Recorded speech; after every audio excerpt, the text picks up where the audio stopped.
Professor Nalapat, let me try a different trick with Javed Khan Saab. You see, I'm told Hamid Khan would be joining us in a bit. But Javed Khan Saab, I'm not saying that this court process is fixed. What I want to understand is, if Imran Khan thought that he can take on America, he can take on army, he can take both of them together and survive in politics. So obviously, he was being little more than over-ambitious. He was being foolhardy. And he has paid the price. At least you would agree with that, Javed Khan. Abhishek, yes, I would definitely like to comment what you just said. But let me explain a little bit the voters' demography in Pakistan. There are about 12.85 registered voters in Pakistan. And out of these 12.85 voters, there are 5.65 young voters less than the age of 35. This is the support base which the former Prime Minister Imran Khan had as far as the youth is concerned. I'm coming to your point, but just trying to explain one thing. They will be very free to go out and vote whichever party they want to vote for. As far as the independent election symbols are concerned, my learned colleague from India just pointed out, he was right that it is extremely difficult for the voters, particularly in the backward areas, to recognize the different election symbols as far as Pakistan Tehreek-e-Insaf is concerned. But the urban centers, which comprise the major part, the bulk of the young voters, the bulge of the young voters, they would be able to recognize the symbols of the party, I think, sooner than later. So as far as your point is concerned, the former Prime Minister knew what he was doing when he tried to tell the crowd. He was very excited. He had a very large crowd, and he waived the letter. He said, this is the cipher which Government of Pakistan, the Foreign Office of Pakistan received from America. I think he should have realized that there's certain boundaries and certain lines one doesn't have to cross. He did that. I mean, even if it is done in your own country, somehow or the other, the rules would be applicable as far as revealing the secret messages are concerned. The communication between Pakistan's embassy in Washington and Pakistan's Foreign Office in Islamabad. So as far as the cipher is concerned, we don't know. We don't know the contents. Maybe the limited contents were revealed as far as the media was concerned. Being a journalist, it is very difficult for me to judge whether he actually revealed any secret as far as Imran Khan's position is concerned. But as far as the court is concerned, they concluded that, well, it was the cipher which was lost. I mean, it's not because of the content. It is more because the copy of the cipher, which was delivered to the Prime Minister's office in Islamabad, which was ultimately waived by the former Prime Minister, it was lost. And that was the reason he was indicted, because that was the sensitive communication between Pakistan's embassy in Washington and the Foreign Office in Islamabad. I think the problem lies why. Just picking up from what you're saying. Just picking up from what you're saying, you are saying that because a document was lost from Prime Minister's office, Pakistan's Prime Minister's office, and because the person who's former Prime Minister cannot say where the document is, you are convicting him? I mean, are you suggesting that your agencies, your security system, the Prime Minister's office security, they are so gone case that they are not able to locate that document which the Prime Minister is saying is in his office? Abhishek, I think that is the real problem, because the cipher was delivered by the former foreign minister to the Prime Minister's office, and ultimately it was handed over to the staff of the former Prime Minister. The Prime Minister took it from the Prime Minister's staff, and then he went to the public rally and waved it over there.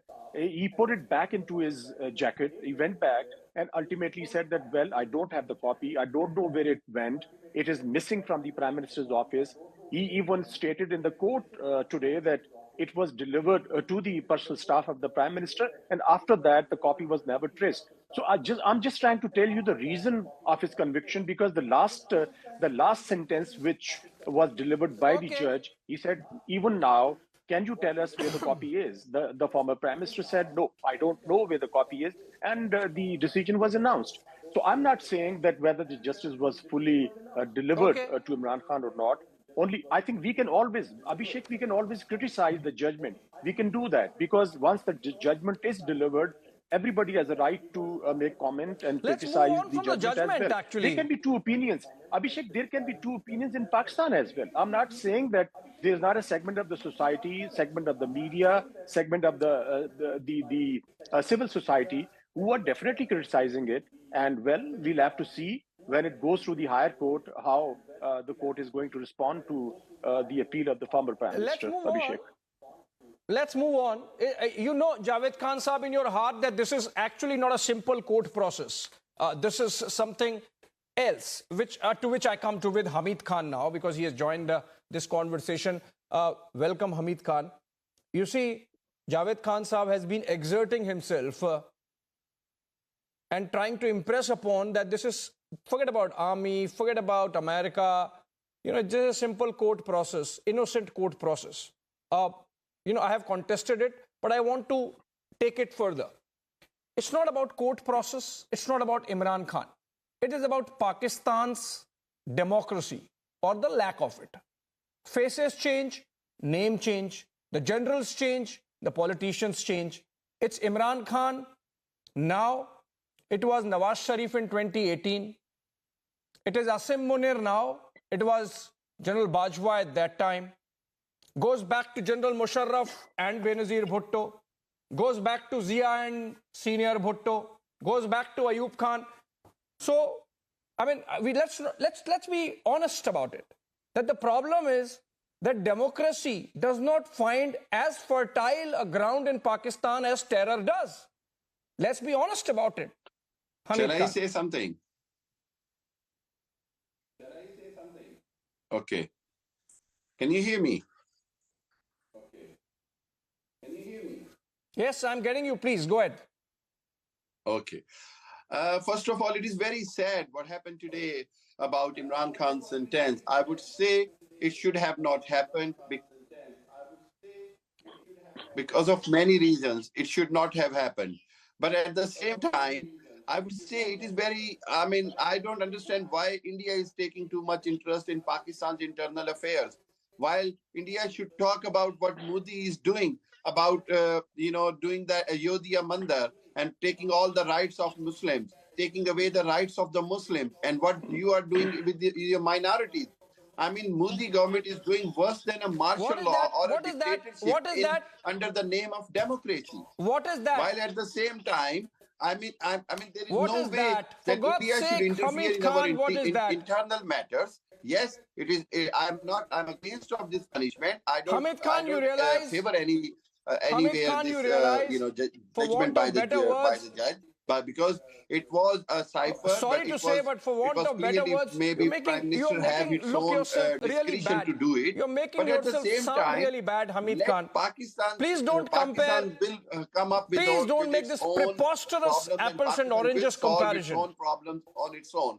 Pakistan does not need anybody or any other country to intervene in our matters. We don't want anybody to intervene in our matters. We are discussing a very important development which has implications for democracy in Pakistan, for the future of your children in Pakistan. You better have this nice conversation with as much honesty as you can muster.